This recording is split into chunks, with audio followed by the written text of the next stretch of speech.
first, for being here, not just this morning, but for being here for the whole Desert Magic experience.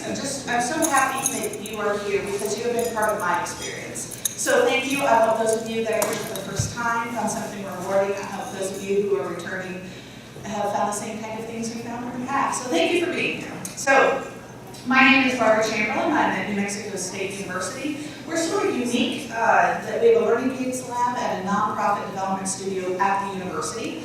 We don't use students for development. We have professionals who are there. And my job, my faculty position, is to develop educational tools that are based in university research. So everything we do has a research base, usually in the content area, and everything we do is in partnership with other universities or other agencies. Almost everything we do is grant funded. But actually, I don't want to talk about that first. I want to start with my experiences as a parent. So these are my beautiful boys. They're sweet and kind and good and well-behaved and everything you want your children to be. And of course, you don't have to be a parent to be an expert in children's media. There is nothing that says you have to have children to be an expert in this, and having children certainly doesn't make me an expert, but it is part of my overall experience in who I am as a developer, and this is part of what inspires me. So this was done by my son Carter when he was 4 in preschool. And like you do with all children who give you artwork, you say, tell me about this. And he said, well, there's a snowman, and there's a flower, and there's a computer, and then there's buttons on the side. So you pick which picture you want to look at, and then you hit the button at the top to select it. My son drew an interface up top, right? That's original fist bump there. I'm so proud. So, what inspires me about this is we hear so much about the digital age and kids who are so comfortable with media and who can use technology and aren't afraid, and all of these things that are true. But one of the things I think we sometimes miss is it's the concept of interactivity and user control that they are also acclimated to. Why should I have to look at the picture he wanted to draw just because that's the picture he wanted to draw, right? He felt I should have some options in looking at which picture he wanted to draw. And that is incredibly powerful when we realize that children understand how they want learning to happen. That's how they want us to give it to them.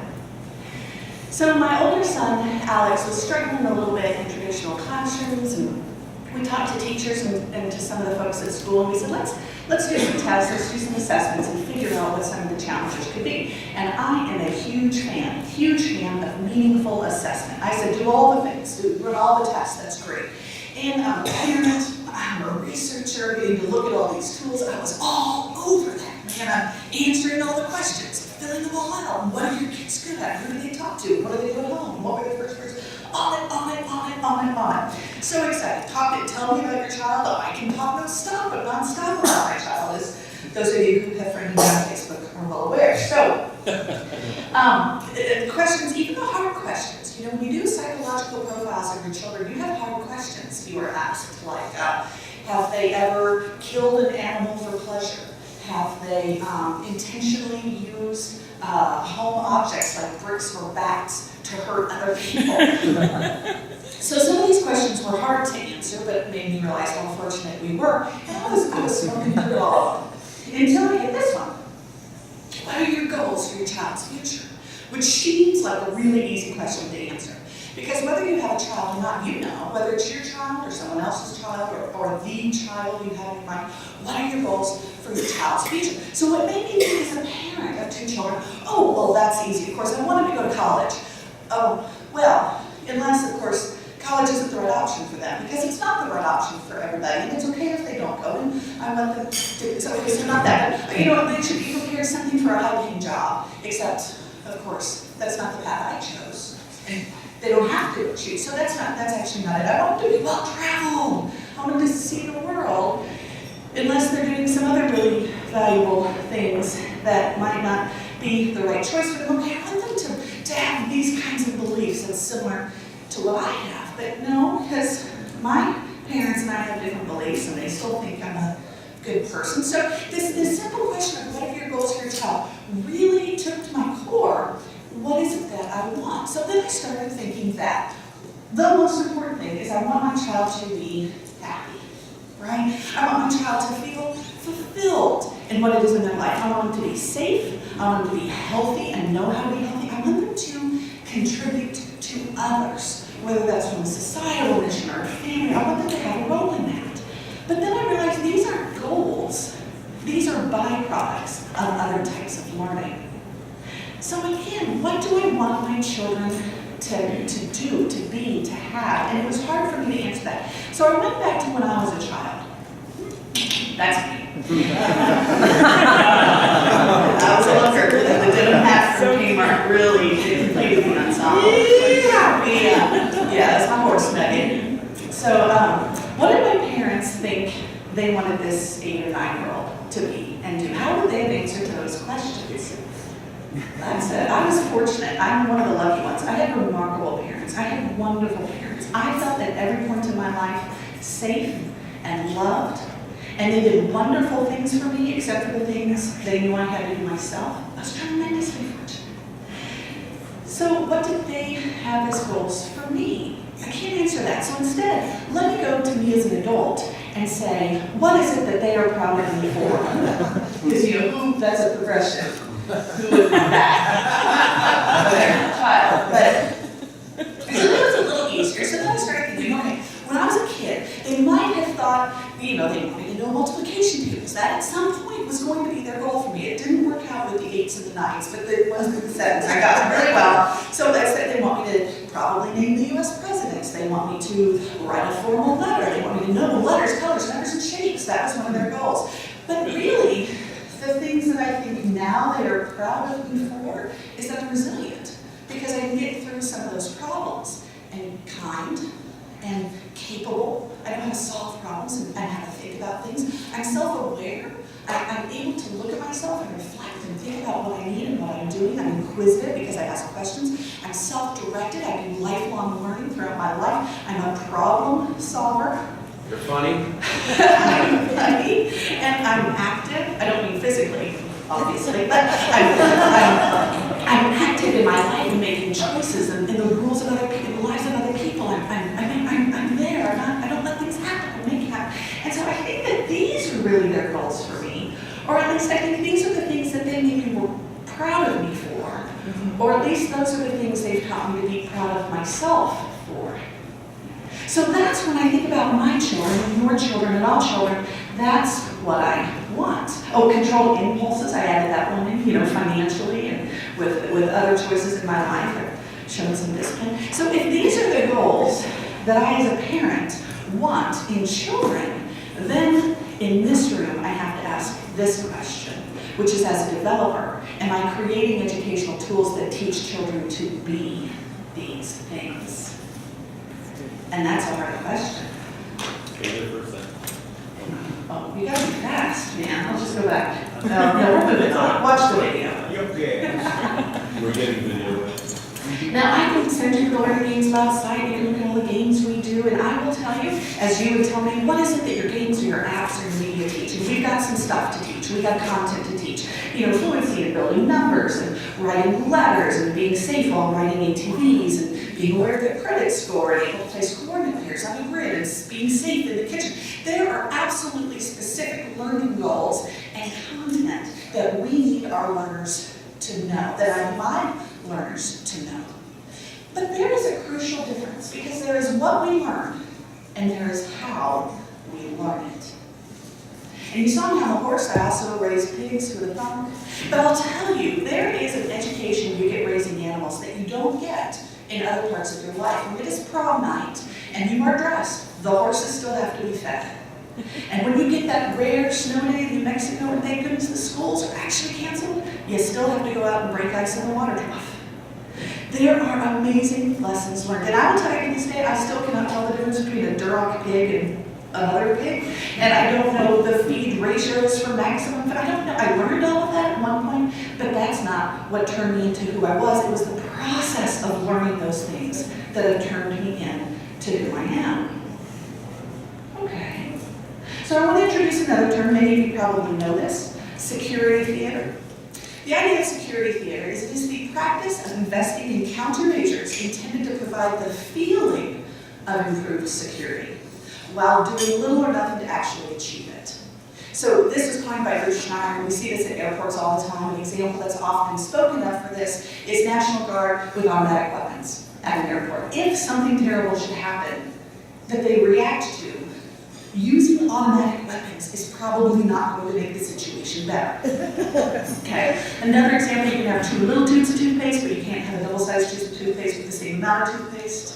So it's security theory. And in some cases it might do harm. In many cases it might be good. You know, some of that theater helps us feel safe. But in many cases it's missing a larger point. So let's turn that around and instead let's talk about what I'm going to call educational theater. Now, educational theater is the practice of creating or using educational tools which seem as though they should be educational, while not addressing the more crucial needs. This is a new concept for me, so you can tell me later if you think this is an idea worth continuing. Now, it's not to say that some of those things that should be educational, they actually can be educational, they can be very valuable. But the question is, are we addressing the more crucial needs? Because when I put that thought together with this is from the Junkins Cooney Center report on language literacy skills in the App Store. We went and found all the language, and you can find this online. Love their research. As a developer, I love their research. As a parent, I love their research. All the language and literacy skills mentioned in app descriptions. Now we'll notice that the most recurring and frequent area is alphabet knowledge and letter sounds. Okay, that is helpful. Probably your kids are going to get that, without an app perhaps. But the apps are good, and we've seen several of them, and many of them help scaffold them into proper reading. That's good. But what's interesting here is what I think two of the most crucial, most necessary, the most helpful things, which is storytelling, narrative, and reading comprehension. Those are crucial. And they are not only crucial, those are hard to teach in any other way. In letter set, we can all teach letters, but that's easier. Many of us are able to do that. But the storytelling, reading comprehension, as a parent, I struggle. How do I teach my kids that? And I would argue that these are a little bit of educational theater. They're up in the App Store because every parent can look at that and say, that looks like knowledge. I shall buy that for my child, who will then know what I need them to know. But we all know we can maybe do better. We look at the skill in this room. We are not the average people in this room. We've chosen to do this. We're good at what we do. Of all the people in the world who should be doing the hard stuff, we should be doing the hard stuff. Now, I realize I'm doing a little bit of preaching to the choir. I get that. I know. Sorry, I'll go back to that. I'm in a room full of people who have chosen for their career to help kids and to help kids learn and grow. And I hope that some of what I'm saying, you guys are like, right on, sister. I think I'm kind of preaching to the choir. I'm aware of that. But this conference, Duster Magic, more than any other conference, there's great recommendations, great tips, and pull-outs and strategies and nice touches that I can copy. But this conference, more than any other conference, gives me the opportunity to say, who do I want to be as a developer? This year, articulate that. How can I grow? How can I do better? What can I do? And so in that spirit, I'm doing this for me. What can I do about educational theater? So I've come up with a few things I'm going to try to work on this year. And the first is to communicate what is important. Parents know that letters probably good, sounds good, colors good, they get that. But they may not have thought through the issue of resiliency. They may not have thought through self-efficacy. They may not have thought through some of those things. This is another drawing that my son did for me for Mother's Day. I've been out of town, came back, I have a special drawing for you. I'm so excited. Tell me what we have here. And he said, it's a human sacrifice. And that's a blood. He has a pickaxe and a fork and those body parts in his teeth. Thank you. And my immediate reaction is, what games have you been playing while I was out of town? What did your father, what do you see? Where did this come from? And I'm a game advocate, I'm a game maker, I'm a technology person, and I was starting to wonder what games they were able to download. And I realized, you know what it was? It was because over the weekend, his brother read the Iliad. Oh, man. And Greek mythology. And Carter learned that we have a really big event, something really special, some kind of fabulous thing you want to celebrate at all costs, like Mother's Day. Human sacrifices. And then I understood that we could communicate about the real things because he knows he's not going to actually sacrifice a human for me. But when I understood the important stuff, then we had a great conversation about it. So for me to communicate what is important, we have a tremendous opportunity here to parents who are looking for educational tools. We need to help them know what they should be looking for. And to learners, they need to know what kind of learning they are doing, that mindset, that self-awareness. What are you trying to do as a learner? And we have the ability to do that in several places. We can certainly do that in apps. We can certainly do that in our press releases or in any of our media or our websites or our promotional videos, and we can sure as heck do that in our social media. That's my goal, to communicate what's important. This is a lone spelunker. So you can't see the game, but it's ASCII characters. You go through, you scroll through, it's text-based. And what's interesting about lone spelunker is you can go through, it's randomly generated, so you can go exploring in these caves, your little @ sign. It harkens back to the early text explorer games in the 80s. But what you can do is you can find these amazing little things. You can find cave pearls or stalactites. And so what he built into it was a very simple little thing that when you discovered it, you could click W and it would take you to the Wikipedia page explaining those. Which was lovely, because immediately you could see pictures of real cave pearls. But from an educational standpoint, it's more than that, because it's giving the user the ability to know how to go find information that they are interested in. And that is a lovely skill. What else can I do? I can tackle the hard stuff. Now, I know many of you, like me, don't have the freedom to say, I'm going to make a thing that does this. I've got a vision. I've got an idea. We have constraints. We have clients that bring ideas to us. We have things that we're supposed to do. So we have a wide variety of things. We're teaching kids how to track data digitally. We have games about teaching food safety and math.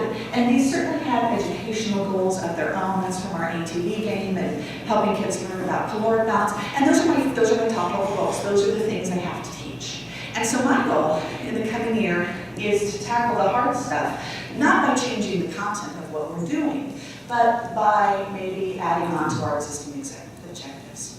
Just in little ways. The lovely thing, Kate, in the book that you shared with us from Nosy Crow, I believe your goals are about reading and comprehension and lifelong learners, but you had a really lovely part with Little Red Riding Hood where we heard in her dialogue how you respond when someone asks you a question, which is of course all the time.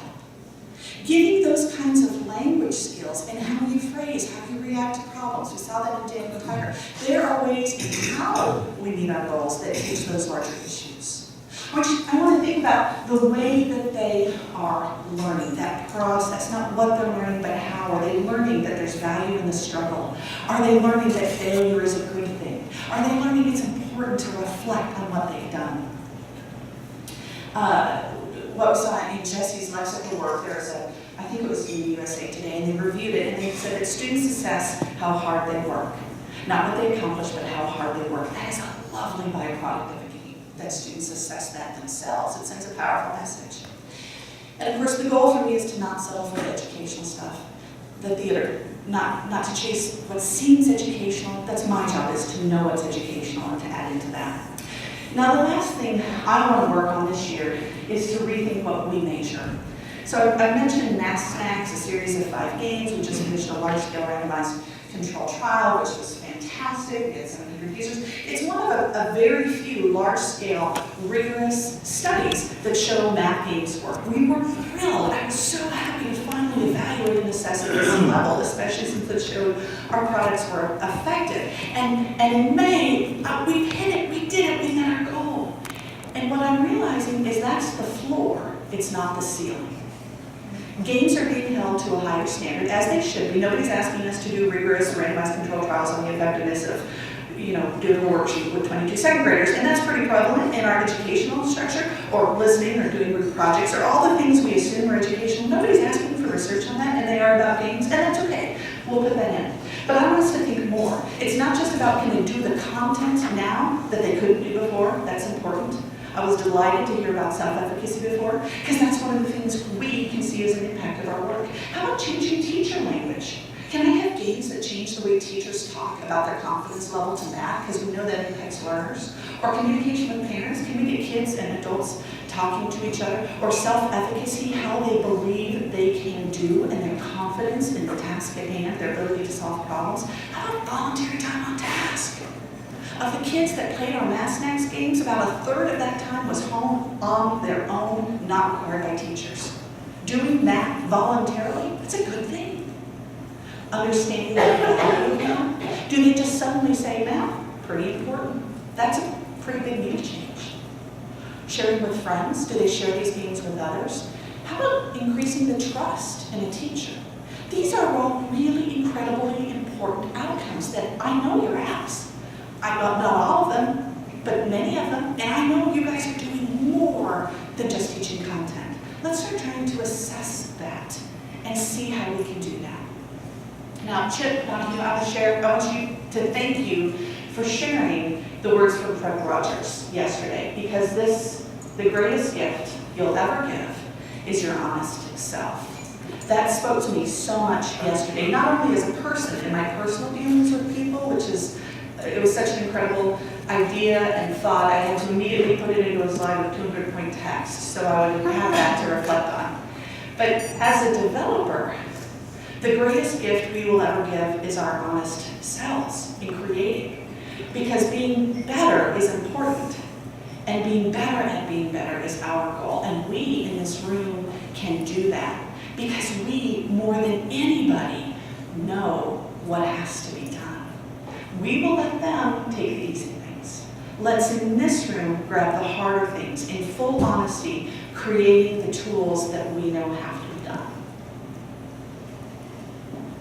My last slide, which is the same as my first slide, you'll notice doesn't have as many pictures of our products, but has some photos of powerful impacts. Kids who are smiling and happy at the end of a one-year-long record-keeping process, families working together in spare time, kids exploring cooking for the first time, being introduced to content, having meaningful interactions. These are the impacts of our work. Thank you for your time today.